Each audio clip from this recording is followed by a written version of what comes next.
Samantha wants to know, and I'm not really sure that we can. Don't be mean to Samantha. We can answer this, but we will try to give some ideas to Samantha. What areas would you recommend in Long Beach that are affordable, safe, and nice for a single female first-time home buyer? Lakewood. You know, I know that you said Long Beach, didn't you? I know. One of the things about being in real estate is you're really not allowed to tell people what's safe and what's not safe. Yeah, and no, but they can go down to the Bay. Let's just talk they can about go down to the sheriff's station and get crime reports. Yeah, you could do that. Well, let's talk about the places we like to live. Where I live in a pretty nice neighborhood. You've been to my house. So move in next to Frank. He'll protect you. No, but someone went. Frank, I only come to your house in the daytime. Someone went in my car a couple of weeks ago. Yeah. And then a week later went into my father-in-law's car right in my driveway. So what did they do in the car? They just hang out for a while, listen to the radio? Yeah, it has great sound. I was in Beaumont Heights over like 3rd Eximino area. Thought of as a nice neighborhood. Right. My car got broken into, and it was in my driveway as well. Well, I live in Belmont Shore, and twice my car has been broken into, and 2 bicycles have been taken out of the backyard. Well, you're right by 2nd Street, so you got hooligans all over the place. Hooligans! From legends. Roaming the streets. From the Acapulco Celtic fans. They're crazy. I know. Well, I just heard I heard on the news that they just made a big bust on the knock-knock burglars. I guess it was some street gangs that were going around to upper middle-class neighborhoods and posing as door-to-door salesmen, knocking on doors and casing them out and figuring out when people weren't home in these places, and then breaking in and they've been doing this for a really long time. So it's not the area that's not good, it's the because people that come out of their area. Yeah, because hooligans don't rob from their own. They don't rob from bad neighborhoods. They only go. Yeah, what are you going to get? They rob from good neighborhoods. You're going to get shot if you rob it. Well,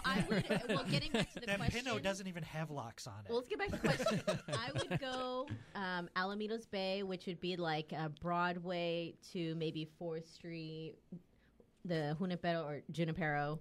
Bringing it back. Right in that area. This may fit. There's a couple of condos in there. Pine has gotten pretty, like the downtown promenade area. I don't know. But this is the way I'll put it. Okay. If you Please want, be careful in how you put it, Frank. I have actually. All right, go ahead. I have an actually really good one for you. I'm just going to say you're safe as far as your safe practices are. That's about as safe as you can be. Practice safe, whatever neighborhood you live in. I have a friend. I hope it's better than that. I have a friend that lives in. Oh yeah, I have a friend. Go ahead, Scott. Okay, I had a friend. Okay, fine. that lived in I think it was like Norwalk or so. It was something. It was over. It was over off of.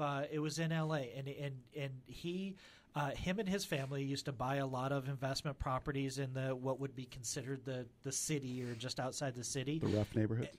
Yeah, the rough neighborhoods that could be rough neighborhoods. And he said you can always tell what the good neighborhoods are is because you stand at the end of the street and you see how many lawns have fences.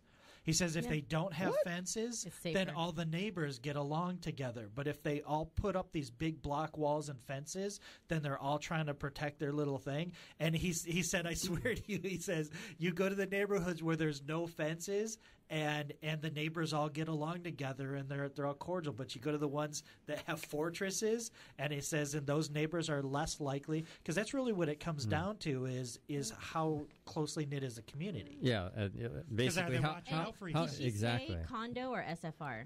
Neither. Because if she's looking at SFR, maybe like Cherry, Carson area up to Del Amo in that little area. Right, because it needs to be affordable.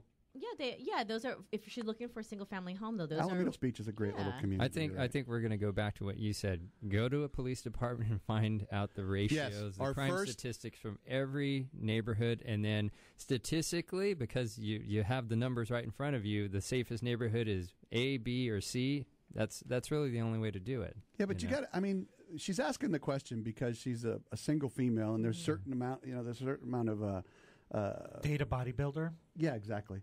That'll help.